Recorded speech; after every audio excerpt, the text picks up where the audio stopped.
Dear councillors, if I may, I'd like to introduce you to our distinguished speaker of today. We have Dr. Makoto Suematsu, who is in fact a medical doctor, and he has his degree from the Keio University School of Medicine. And Dr. Suematsu is looking back at a very distinguished career, which among other things involved him also as the Dean of the School of Medicine at Keio University. But the reason why Dr. Suematsu is here today is, of course, because he's the founding president of the Japan Agency for Medical Research and Development, AMED, and he is and has also been holding very important positions in the international cooperation realm of things. He's an official member of the heads of international research organizations, the HEROES, and he is the funder committee member of the International Rare Disease Research Consortium. And if we have perhaps, if you allow me maybe 2 seconds to address this feedback noise in the room, which now seems to have disappeared. Because you asked for it. Because I asked for it. Please, Dr. Suematsu, we're ready to hear your presentation. Good morning or evening, ladies and gentlemen. I'm very happy to be invited here under the very critical circumstances over our planet. And I'm also very happy the Europa House help distribute the information of each individual country to the others. That is a concept of data sharing. I'm very much interested in this. And it was a couple of days ago when I joined in the lecture, the interview with the Japanese, Japanese journalist club. And presentation was written in Japanese. And I did my best to change into English. I'm sorry, it's not into French. But please apologize, let me apologize. There is some Japanese description, but it is very easy to understand and no complicated things. But I have the responsibility to present some data about what is happening in a clinical trial in our country and what is a pipeline for the future, very near future, I would like to show you. So, it was almost 1.5 years ago when I joined in Davos meeting at the beginning of 2019. And as you see here, there is a very famous gentleman who shows the baby bust and the super aging in our planet. At that time, nobody believes, the coronavirus is involved. But if there is no such event, we can see the huge speed of the baby bust and the dramatical increase in the super aging people like us. And not only in our country, but also in southern Europe and Germany and everywhere, as you know. So there is some time lag in which each country reach the peak of the super aging. And Japan might be the first, and China might be the second, and Italy, and Germany, and then everywhere. So under these circumstances, the new coronavirus disaster happened. And before this disaster, the Davos meeting, we discussed about how we can design our future. And I don't like to go in detail for this, but among 4 important elements for the healthy longevity. So we need to emphasize the one important item, that is a global data sharing and linkage, which I would like to show you. And what is happening between Europe and Japan before Corona, and we need to discuss what should be happening after new coronavirus. So I would like to first summarize the immediate action of our funding agency, AMED, to tackle against COVID-19 as a function of the time. So, our budget size is about 1.5 billion US dollars per year. And at the end of each fiscal year, it goes down because our research are consumed. At the end of the last year, we have some money, and that is a 30 million US dollar. I'm sorry, it is very difficult for me to change into euro currency. But so we have this amount of money, and we decided to use this money for anti-SARS coronavirus 2 platform. So what is happening first? In response to the first report in China, AMED starts planning from the middle of January and assuming global outbreak and pandemic conditions. And you might know that there are very important two organizations which provide the very important concept of the cooperation between the different countries. One is HEROES, that is a HIRO, so that means the heads of international research organizations. This used to be, this produces some noise. Is that right? Okay, we just remove one mic. Okay, We'll see if it's... all right, thank you. Can you hear without mic? Yeah. Yeah. Okay, so let me come back. The HEROES used to be chaired by Dr. Francis Collins, who is the director of NIH in the United States. And 2 years ago, the chair was changed to Dr. Jeremy Fowler in the Wellcome Trust, UK. And they exerted a very strong initiative for the human genetics research and then data sharing. And Japanese, the AMED and the European Commission, and maybe you might know the IRDIC. So that is an international research consortium for the rare diseases research, IRDIC. And they are very much interested in how to share the data between the different countries. And in case of rare diseases, it goes very well, it went very well.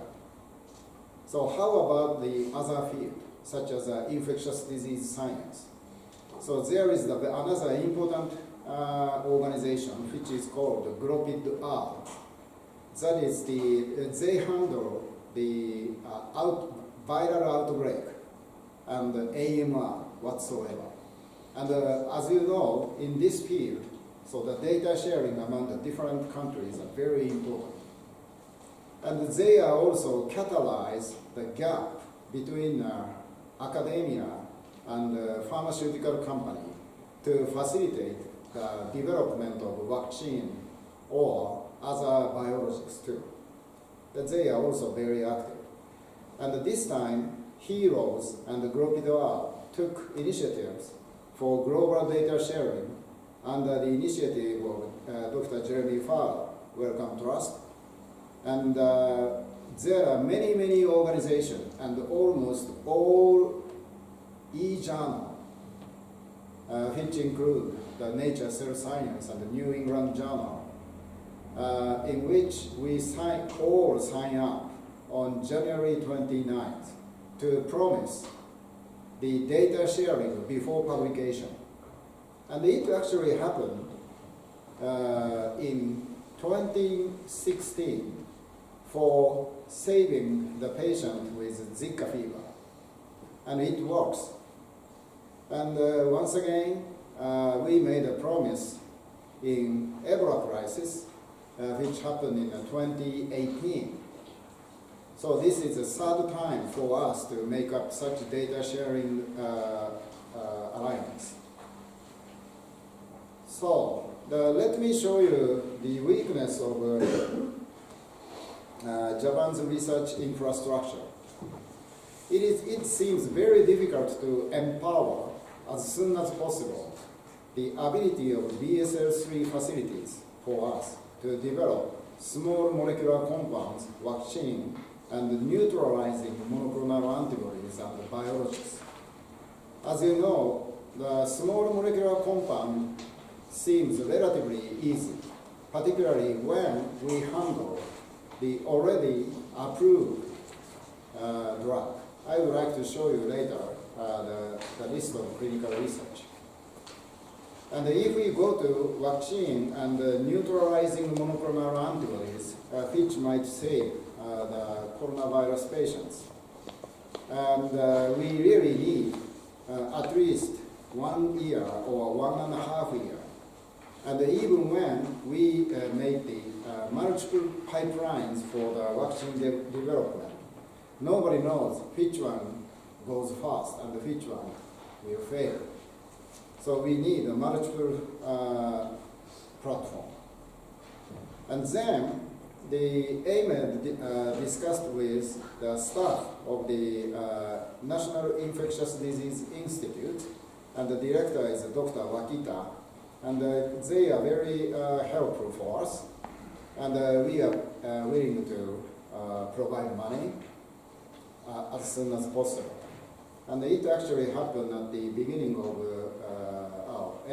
middle of February. And during these processes, I was very happy to be invited by the WHO and the GLoPID-R meeting, which was held in Ghent. And this is the first WHO meeting for the medical research and development for COVID-19. And so frankly speaking, let me say some impression of this meeting. Meeting is very successful, but we fully understood. Nobody knows nothing. And China is a gigantic resource of the viral infection, as you know, this time. And actually, the Chinese researcher joined, and the heads of the Chinese CDC joined whatsoever in a teleconference. But they say we are willing to share the data. It's good. But I think, frankly speaking, the most of the participants outside of China might be very much interested in the activity of other countries, including Europe and ourselves. And we need to compare and critically review the pre-existing data. Most of these data are perfectly not reviewed and just stored in a database. It is nice because we need the whole picture of the publication. And data reviewing process takes time. So the database technology is really good. And actually, as you know, the United States established very rapidly the bioarchive database and the medRxiv database. And RM Institute tried to connect these two databases under the support of the artificial intelligence in order to list which one is important and which one is not important, for example, almost automatically. And they are amazing because the most of the resource of such publication is a PDF. This is a non-structured file. But RM Institute technology allows the automatic structured data establishment. So right now, if you compare the database between, difference in the database between the WHO and bioarchive Med archive. So the US database seems very, very excellent.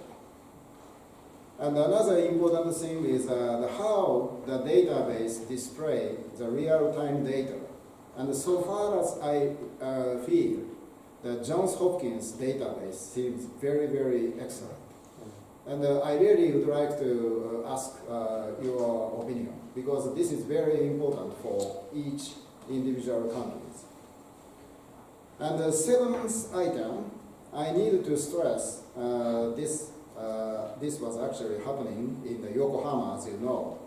And we provide the information of Yokohama cruise ship crisis to National Academy of Medicine and the United States government immediately, because we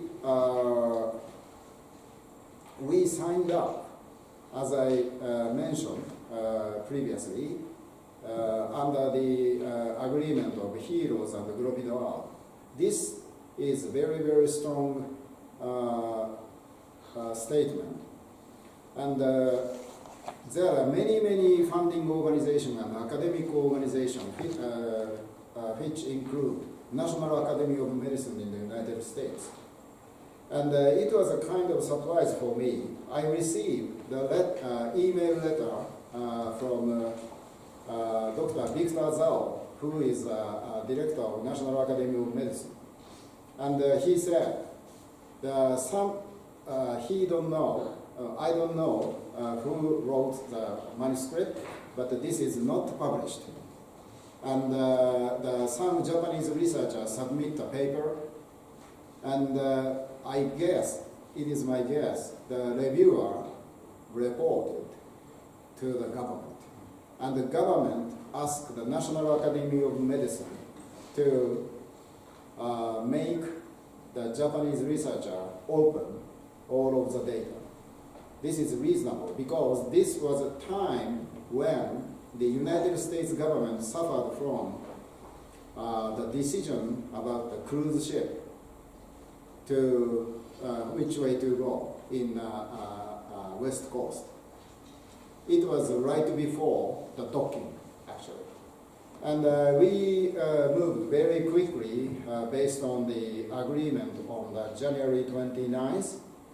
And Ministry of Health and Welfare, there is a Dr. Yasuhiro Suzuki, who is the chief physician, scientist. And I transferred the message from Victor Zhao immediately to him, so that our government provided all unpublished data, including the detailed data about the cruise ship, to U.S. government. And I'm very happy to hear the government express the great thanks for us. This is a very small example of the data sharing. And actually this publication was already accepted, and you can see in detail. And also, particularly in the field of infectious disease science, the alliance between academia and pharmaceutical companies seems very, very difficult, at least for us. I don't know what is happening in Europe, and Europe is also very good to produce a new drug. Because of this, I visited the JPMA and the President Nakayama, who is a chair of the Daiichi Sankyo Pharmaceutical Company, to empower collaboration with AMED. And we discussed how to catalyze the gap between academia and the pharmaceutical company, particularly in the development of the vaccine and biologics. And the government provided generous money, such as $150 million US, in addition to item number 1. And we have some government investment money, and we are operating the project such as a Cycle. Cycle is a nickname. And if you go to the homepage, our homepage, so you can see that this is already open. And we are planning also at the beginning of the next fiscal year, another supplementary budget for tackle with COVID-19. I'm sorry to show you the character is very, very small. And this indicates the list of clinical research which is going on in Japan. So we first tried Caletor. This is an anti-HIV agent. And the Center for such clinical research is a National Center for the Global Health and Medicine, which is located in the center of Tokyo. And they are working very, very hard, and the clinical trial started from the February 21st. Unfortunately, it was a couple of days ago, the very similar clinical research result was published in the New England Journal of Medicine, as you know. The HIV cocktail doesn't work. But I don't know what is happening in the Japanese patients, so we needed to continue this. And the second one is Avigan, which is a product of Fujifilm Incorporation. And as you might know, this product is inhibitor of the RNA polymerase of any type of virus.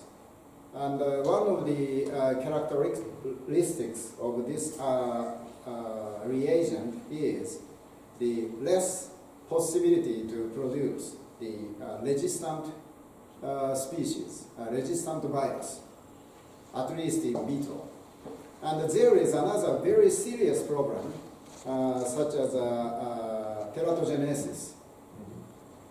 So because of this, we cannot use this reagent to the pregnant people or the young generation. But if we choose very carefully the patients with modest symptoms, for example, this goes on in Fujita Medical College. They offer a very generous opportunity.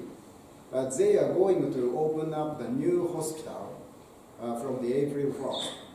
But actually, when the Yokohama cruise ship crisis happened, the Fujita Medical College became very, very cooperative to open earlier this hospital to allow admission of the patients.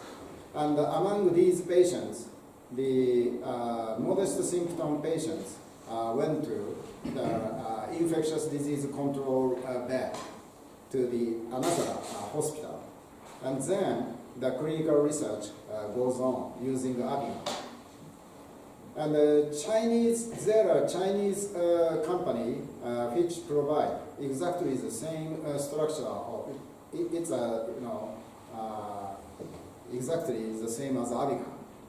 And China seems to produce this compound as much as possible right now, irrespective of the providing this reagent to the China from the Japanese government. And actually, patent is already gone. So, but Fujifilm seems very, very generous, and Chinese data and Japanese data will be exchanged. It's not so bad. And another point is effect of Avigan on the inhibition of RNA polymerase in vitro is not so strong. And we are waiting for the clinical research result. But if there is any positive result for this reagent, we still need to figure out the dissociation between in vitro and in vivo. So once again, we need to go to the BSL-3 experiment, and then go back to the bedside. I know we have no time to wait, but we need to be very, very careful about that. And as you know, the third one is Olvesco. This is an inhaled steroid reagent. which was already clinically used. And amazingly, this is a steroid which usually stimulates the viral proliferation.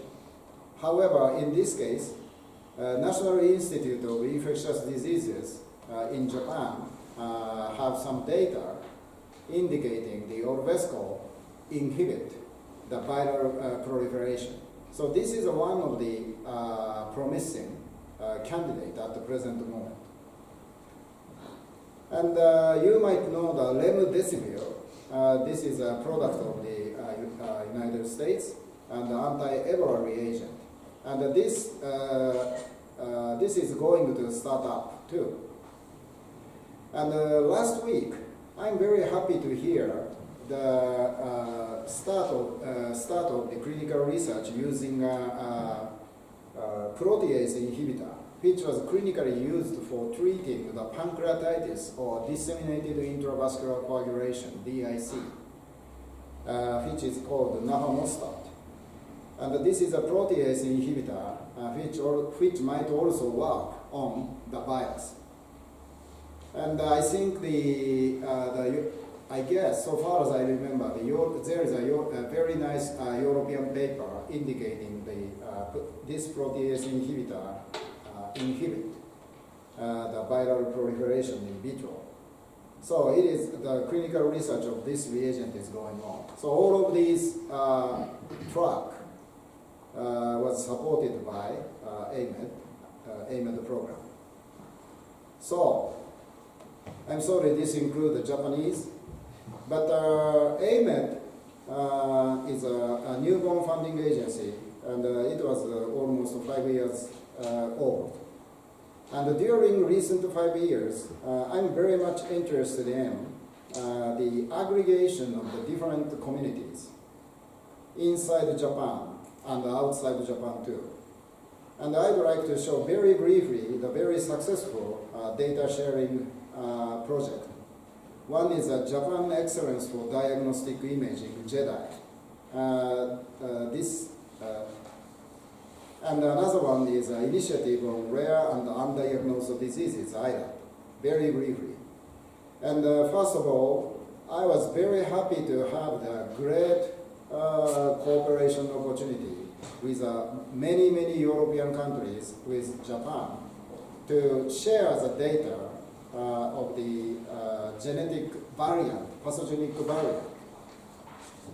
So the COVID-19 crisis requires the new way of thinking to tackle. So usually the funding agency provided huge money to make a great progress. That is one of such huge budget for specific researcher. That is a moonshot program. So I never go in detail. And that revealed how our universe was born. But perhaps in this case, present case of COVID-19, we need another way of thinking, because nobody knows what COVID is. Nobody knows, no experience. So it's an unidentified enemy. In this case, we needed to start up a loon shot. Loon means the small and crazy idea which save the patients or which make the country win for the war whatsoever. So there is a very interesting book published in the United States and becoming very popular. And I like this name, loon. Loon is the name of the small bird. So collecting the very interesting idea from the different fields and from different young people. And we need to collaborate, and the funding agency or scientist, senior scientist can think about what kind of aggregation might be effective to tackle the unidentified enemy. So one of such things is JEDI, which I introduced. Let me explain very briefly. There is Thank you. There is the very interesting optic fiber network which allows us to make 100 gigabyte per second transfer from center to center. And this covers all over Japan. And we succeeded in almost 80 million structured anonymized data from the six different Japanese Society for Medical Imaging Science, which include pathology and endoscopy and clinical radiology and ophthalmology and dermatology and ultrasound whatsoever. And this SciNet 5 was established by the National Institute of Informatics. There is a genius president, Suguru Kizuregawa, professor, and he is operating this network so that they can collect the huge amount of the data in order to develop the AI. And AMED and NII is thinking about how we can utilize such network which is perfectly isolated from internet, and if we can collect all the clinical data day by day for each individuals. Because Japan government has a huge database which is called national database. And this is the huge storage of the de-identified data, indicating each individual medical cost for each individual. It's so huge. And the Ministry of Health and Welfare never opened this data, but it was a couple of years ago when they allowed us to use the portion of the data. And we really want to compare the clinical data in a regular year, regular winter, such as 2015, 2016, and what is happening between a period from October to December and January to March. If such data, and we can collect such data. And if we superimpose what is happening in Japan right now, from the October to December last year and the January to March this year, this something might be different. And we need to track why it is different.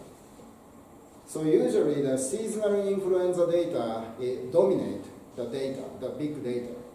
And the population of the coronavirus patients are just 10% of the seasonal data, seasonal influenza data. And we have no idea what kind of new findings comes out from this national database, NDB. But we are very anxious to know. And such epidemiologic data might be very, very important, not only for Japanese people, but also for the European people. And what is happening in Europe? What is happening in Japan? So in the very near future, I really would like to compare among the different countries.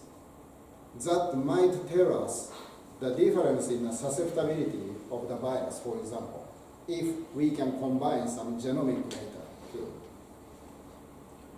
So such network system can be also applied for the rare diseases. It was already successful.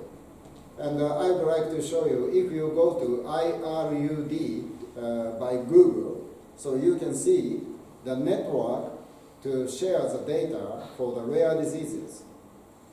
And also, this IRAD exchange includes almost 490 different hospitals in Japan, and sharing day by day the data of ultra-rare diseases, variant data, and some clinical symptoms too. And we can track the time history if the patients agree with the sharing of the data. And most of these patients and the families immediately agree to share the data. And another important thing, among the many orphan diseases, there is a neuromuscular disorders.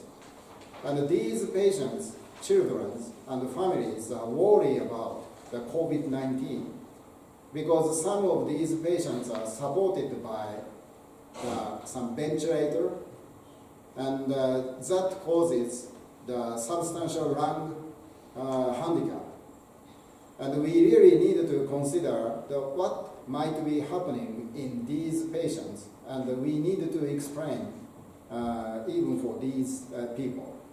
And if we check the newspaper, if we check what the government says through the web, so the cardiovascular diseases, diabetes,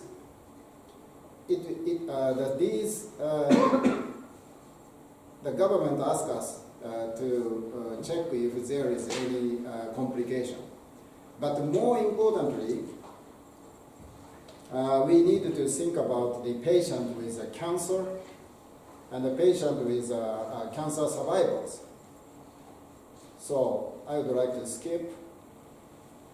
So the IRAD exchange is already shared by many databases for the orphan diseases. And we are one and only Asian country which provided the huge number of the data already. I would like to skip this. So, by discussing with the Ministry of Health and Welfare, so we need to extract the clinical information of the flu from the national database. And we would like to compare between different winter times in 2019 and 2020 and by NDB, and which contain de-identified clinical data, cost receipt data, which tells us something new.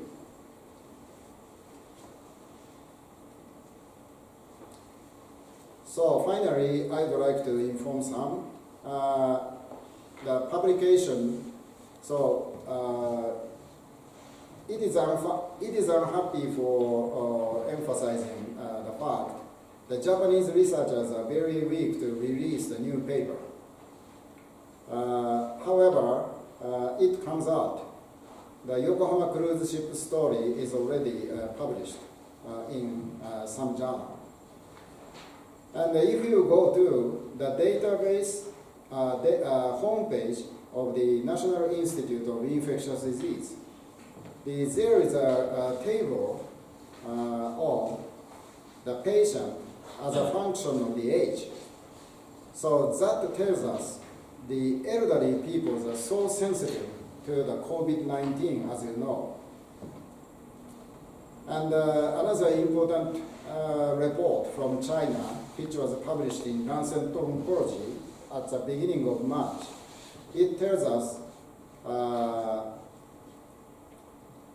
the cancer survivor and those who are treated with the anti-cancer reagents are very susceptible to the coronavirus too.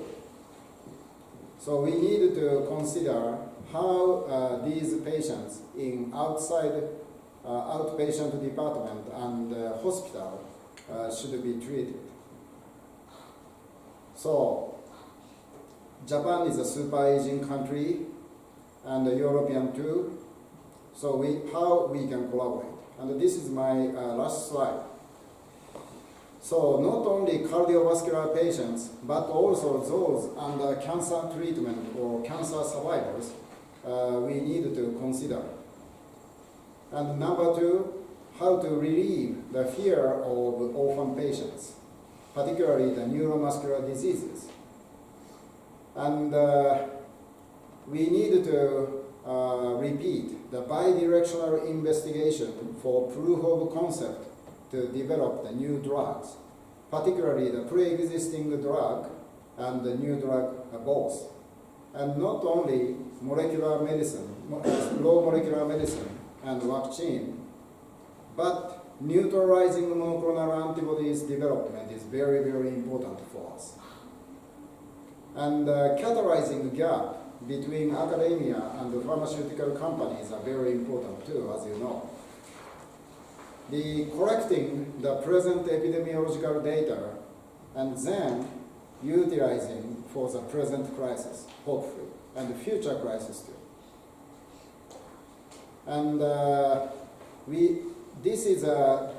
there is some difference of the importance of individual patient's privacy. The concept seems very, very different. However, we need to consider the balance between the privacy and the public benefit. And if we try to open the national data, MDB data, to the academia, there might be some opponent in our country. But right now, this is a crisis. We need to open these data and analyzed by the scientists, not only Japanese scientists, but also others who are very much interested in. This is the time to open, I believe. And we need always come back to the four important elements of the ethics. The respect of autonomy, do no harm. But right now, this is a global crisis. We need to think about the beneficence of all people and the justice. And finally, we need to support the regional hospital, particularly for the elderlies, and the hospital staffs too. Even in Tokyo metropolitan and other big cities like Nagoya or Osaka, these regional hospitals are going to die. The function is very, very jeopardizing right now because of the decrease of the staff who is able to work in the hospital. So we need to protect these people. And particularly the hospital which care the dementia patients, these are very important to protect. So finally, this is what I like, which is a poem of John Donne in England. As you know, the Norman is an island, entire of itself. Everyone is a piece of continent, a part of the main. So any man's death diminishes me because I'm involved in mankind. Therefore, never send to know for whom the bell tolls. It tolls for thee. So thank you very much for attention.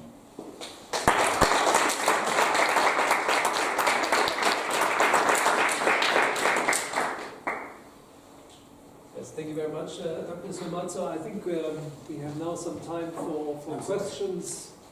And I would say? I'm sorry, speaking too much. No. I think this was a very inspiring lecture, but we could perhaps start with our colleague from France. Hello. Hello.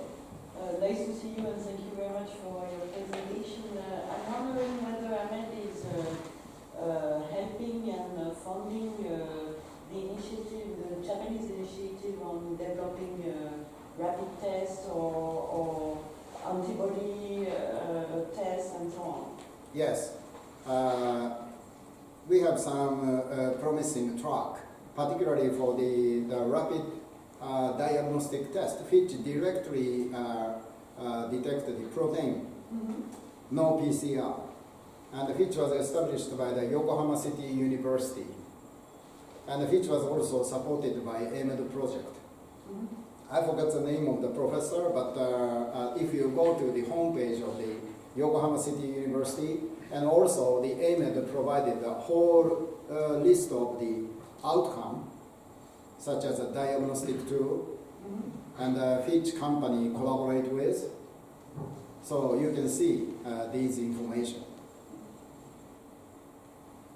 And we would like to continuously support these people.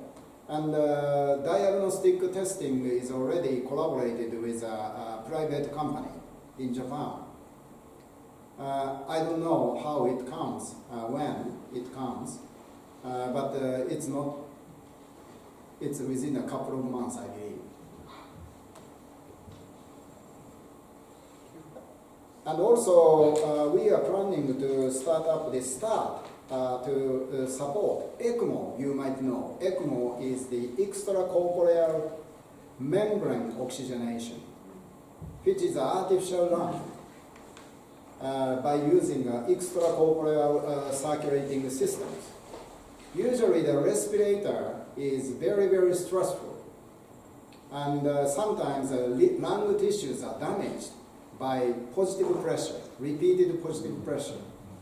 So in some cases, the physician take out the blood to the outside and go through the ECMO, in which the blood is fully oxygenated.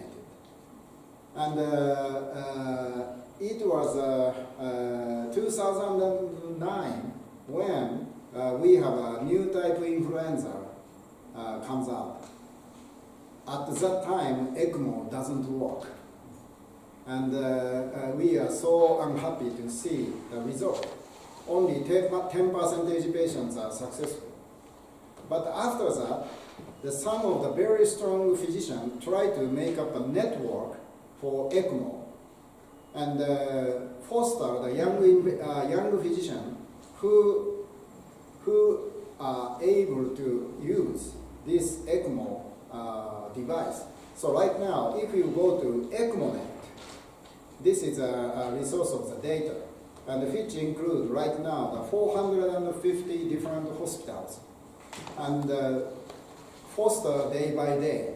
And this ECMONet is very important because the European ECMO network is also there, and they are discussing very nicely through the IT. So I believe such cooperation is already, they are working very nicely. So AMED is very willing to success this activity for the global exchange of the idea and the technology too. Thank you very much. So thank you very much for the interesting presentation, very enlightening. But I guess that the question everybody in this room would like to know is that where Japan is right now with this coronavirus, so where in the curve, and if you can maybe give your expert prognosis, or like what's the situation in Japan and in the whole world, like in the curve. So is it like, have you seen the peak yet, or in Japan, or it's not yet? A very difficult question. I'm always confusing which one is which, astronomy and astrology. I never doing these two things. However, we are obviously on the way to go to the peak. I don't know why we go very slowly. And somebody in a Japanese journalist blame on us. The Japanese government should operate more and more PCR. But I don't think so. Because from the viewpoint of a physician, if the Japanese physician check, for example, the 20 patients who are suspected to be COVID-19 because they have a fever, some symptom. However, the PCR test indicates only one case among the 20. Positive. So, if it is already saturated, we need to increase the capacity. But I think the capacity is good enough right now. And this curve is still steep. So we are going to go to the top. So I'm very pessimistic about that. So that's why we need to collaborate and exchange the fact between the patients, between the physician and the physician, and particularly government and government too. And actually, I joined in a telephone conference in the government, but the government specialist is a government specialist. And the discussion between, for example, I enjoy the intercommunication with ECMONet between Europe and Japan, which was already, you can see in YouTube. This is good. because they see the actual patients and they try to tackle with present danger. So such exchange of the idea is very important right now. So we are still on the way. Thank you. I would have a very practical question. Of course, thank you for this very interesting presentation. You mentioned 3 medical drugs. It means Galetra, Avigan, Yeah. Orvesco, and Remdesivir. This way. Yeah. Remdesivir. Remdesivir. Which is the most promising from your point of view? I'm sorry, I'm not in a position to answer before the end of the clinical trial. And I have no bias, but many people believe the Avigan might be good. But, for example, some of the researchers already know the Avigan has a very low affinity to the RNA polymerase of the virus. And even when we see the clinical trial display the positive data within 1 month, for example, we need to go back to the in vitro experiments. Yeah. Sorry, you probably know that regarding some results obtained in China and some results in France, Yeah. I will see chloroquine is going to be used, is currently used. A lot of countries have already started to use it, including US and so on. Do you plan to use it for clinical trials soon? What do you mean by it? Which? Hydroxychloroquine. Chloroquine. Yeah. This is another very important candidate, but we have not yet started, and there is no actual planning. But immediately after the start of April, we need to allocate additional money for such clinical research work, and it should include any possibilities. Yeah. So I can say it should be planning. Sweden, please. Hi, Michael Jacob, Sweden. Thank you very much for this presentation, and especially also in communicating how little we actually know about this, which is of course very important information.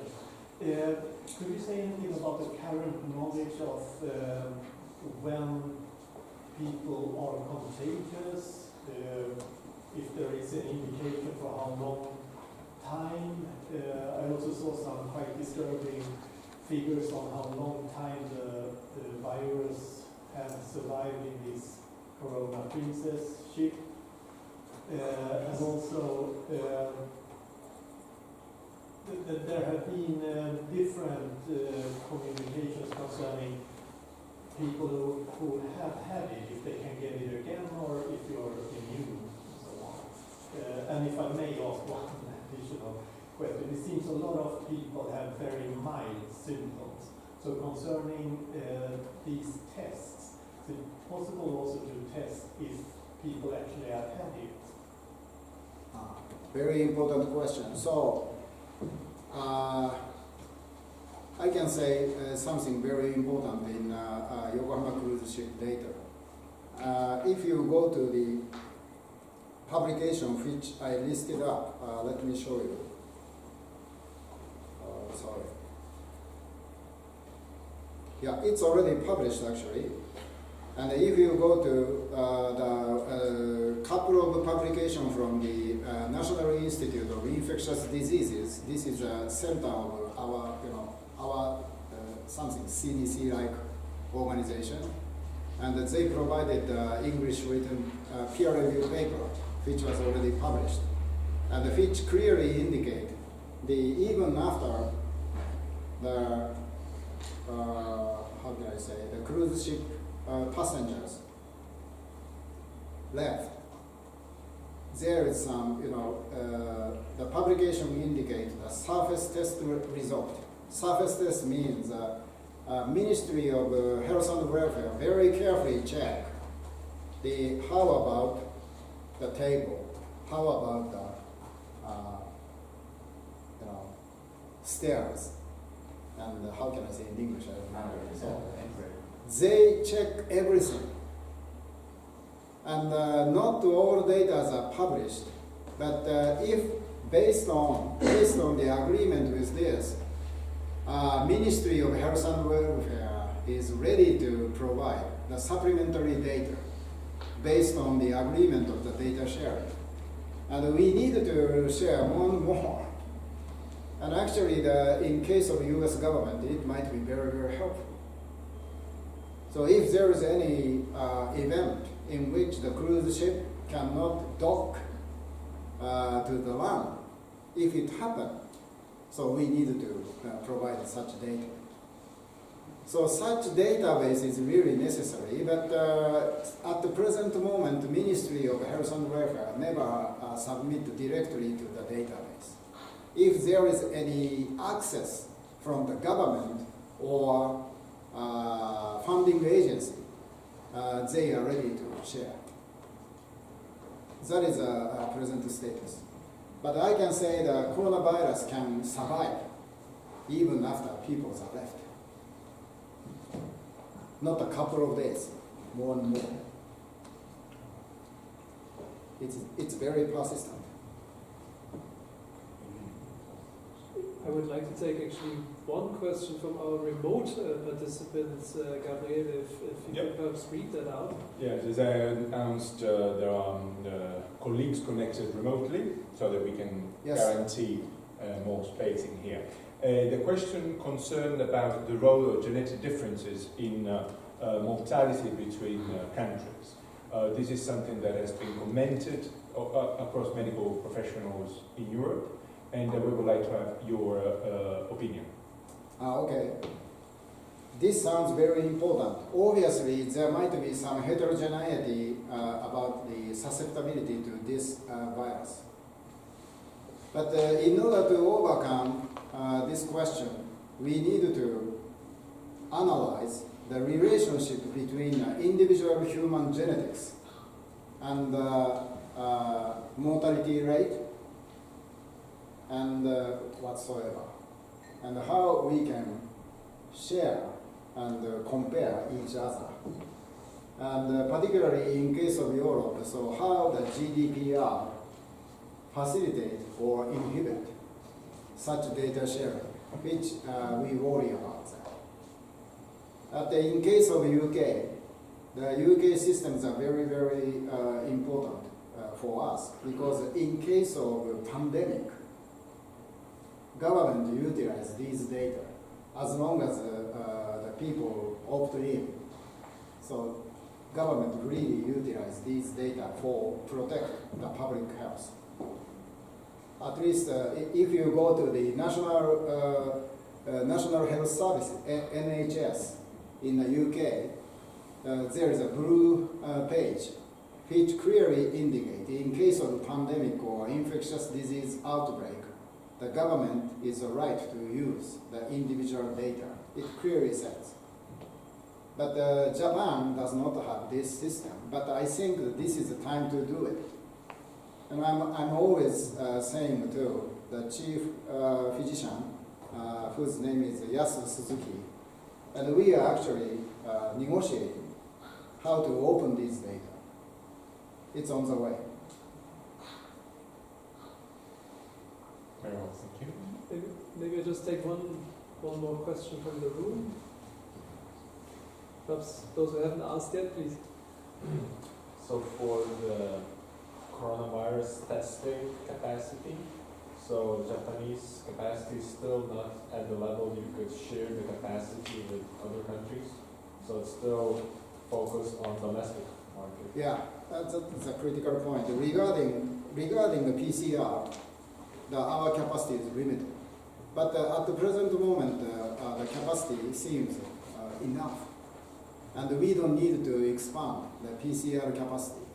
But we should go immediately to the protein detection by the ELISA or some other technical there are a couple of different quick tests, which is very, very sensitive, and which will be provided by the National Institute of Infectious Diseases very soon. And they collaborate with a manufacturing system. So we need to expand the capacity of such quick tests, not only in Japan, of course, but also to the other countries, I believe. Thank you very much. Maybe just one very quick question before just we... to follow up my Swedish colleague question about immunity, and so are we likely to see this coronavirus coming back in autumn and will become like a seasonal flu, or what's your estimate? Once again, this is a tough question, but briefly answering, I think that if you go back to the Spanish flu, you know, the Spanish people seems very unhappy to say, you know, it happened in the United States actually. So, if we see the time history of the Spanish flu, it happened almost 100 years ago, as you know. There are 3 peaks in Japan. And it continued for 2 years. This is a one and only, you know, national pandemic event. And you might know the Shibasaburo Kitasato, who established our medical school. He has nothing to do. And his medicine, his anti-serum doesn't work. And virus, it's an influenza, but it goes up, and the government try to make the relaxation of the patient moving, people moving, it go up again. And some peak falls onto the winter, it is becoming again up. So the 3 peak, it actually happens. So we need to be very careful to see the trend.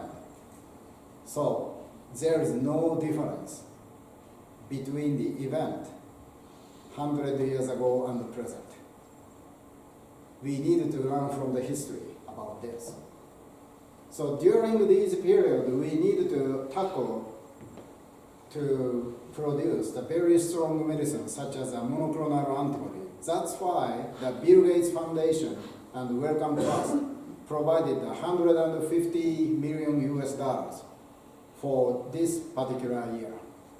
And they are always asking all researchers to produce monoclonal antibodies which neutralize the old virus in our body.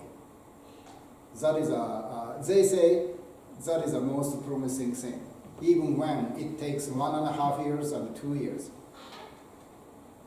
they say.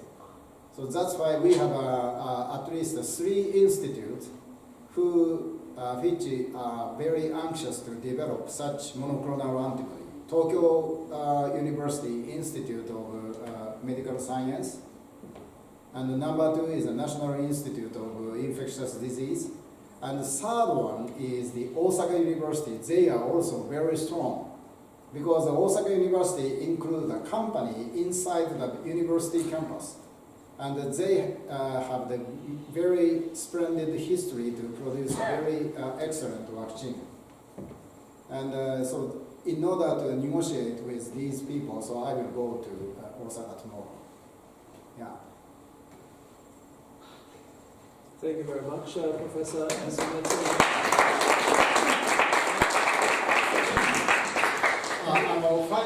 Finally, let me. This is for me. This is a last opportunity, because I have to leave AMED at the end of March, and the government appoint the next guy who is an engineer. So today is last day for me, actually. But I would like to promise to all the European friends, so we never give up, and we have already allocated money, and I believe it will be successful. And any successful and unsuccessful experience should be shared. I would like to promise, AMED will promise, as long as I am president. Thank you very much. Thank you very much.